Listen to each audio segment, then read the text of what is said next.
Hello friends, আমাদের ট্রিটমেন্টের কাজ এইমাত্র জাস্ট কমপ্লিট হলো।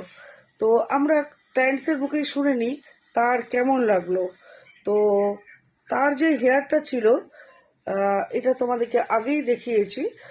প্রচণ্ড প্রচণ্ড ড্রাই অ্যান্ড ড্যামেজ ছিল। সেই ড্রাই অ্যান্ড ড্যামেজে একটা ট্রিটমেন্টের খুব প্রয়োজন ছিল। তো আজকে আমরা কোকোমোকো সিল্কের যে ট্রিটমেন্টটা সেই ট্রিটমেন্টটা তোমরা দেওয়ার পরে নিশ্চয়ই বুঝতে পারছো যে এটা কত সুন্দর একদম। অ্যাকচুয়ালি দেখো, 100% লুকস তো আসে না, সেটা আমরা খুব জানি, স্টেট আসে না, বাট এটা কিন্তু খুবই সুন্দর এসেছে। তো ক্লায়েন্টস কি বলছে, কেমন লাগলো তোমার? খুবই ভালো লেগেছে। আগে কেমন ছিল হেয়ারটা তোমার?